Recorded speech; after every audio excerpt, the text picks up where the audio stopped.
These young men are performing a horrible task. They're digging a mass grave to bury their own relatives and friends. Some have stopped digging. They just sit down and mourn.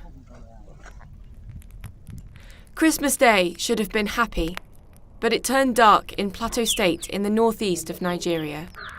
Large gangs of heavily armed Fulani militants descended on at least 36 villages, inhabited predominantly by Christian farmers. It was total carnage. Up to 200 Christians were killed, and many more were wounded. Thousands of homesteads have been ruined.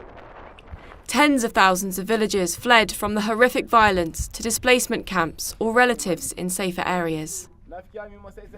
Abin da ya sa na cire kayana saboda wayannan mutanen suna neman su lalatar da dukiya ne. Domin su suna kan kone-kone ne har yanzu a kasar nan. People who do not have relatives to flee to find refuge in makeshift camps. For the time being, they sleep in schools or churches. They lack food and basic hygiene, and they have to come to terms with the tragedies that have befallen them. Da mun zo daga church sai sun auko mana daga sun zo mana gida. Sai sun zo kawai sai sun kokone gidajenmu. Fulani ne gaba daya mun gansu suna magana suna ce yau sai mun halakar da mutanen nan duka a gidaje. Wanda tun daga ran da na zo Bokkos bana barci. Daga layi anguwanmu lissafin mutane da suka mutu 11 wanda aka harbe su wasu ma an yayyanka ne kamar akuyoyi. Gidaje church haka aka bunkasa wuta an sokar da church. The stories that we hear from survivors are truly horrific. Elderly people, women and young children were hacked to death by men with machetes, long-bladed tools generally used in farming in Africa.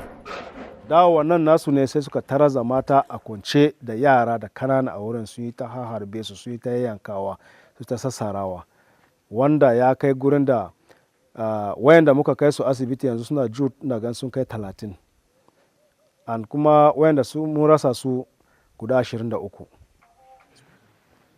Karfi ta kasa shine aka ɗibe su kuma ba inda ɗibe su tare da yaran.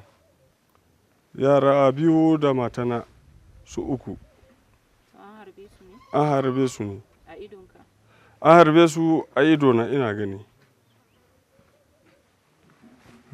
Abin da ya faru kenan. To yanzu ya kake ji? To yanzu abin da nake ji gaskiya ne ba zan same ta da sauki ba saboda rayuwan za ta canja. Ni kuma ba zan same ta yadda dama nake tunani ba. Yaran kuma na sabu da su kuma matan kuma na sabu da ita abin da muka shi ajendan da muka yi tare da ita ba shi bane yanzu za mu sake yi. Many Christians ask themselves why this is done to them. These latest Christmas attacks are sadly not isolated incidents. In fact, they're just another wave of attacks in years of targeted violence against mostly Christian farming communities spread across the Middle Belt, the centre of Christian presence in northern Nigeria. Zan san dalilin su sosai ba amma wayannan Fulanin sun yi ne kawai domin su ga cewa ikkilisiya bata ci gaba ba. Domin sun zo ne domin su ga cewa an raunana mu cikin ban gaskiyarmu muna sayawa ga Allah. Kuma mun gaskanta Allah zai doki shugabanci mutane ba za su raunana ba.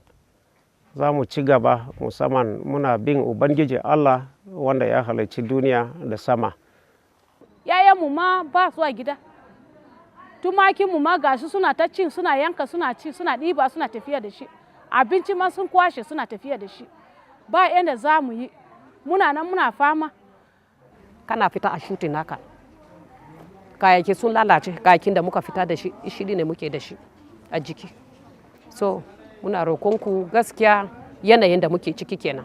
Ku taimake mu da addu'a kuma ku duba wannan yanayin ku inganta ku gan abin da ya kyau. Ku yi mana abin da ke akwai. Open Doors is setting up a major emergency intervention in Plateau State.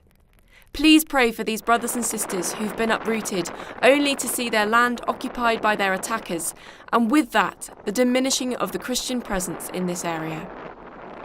Thank you for your help in bringing emergency physical, spiritual and emotional relief to our affected brothers and sisters.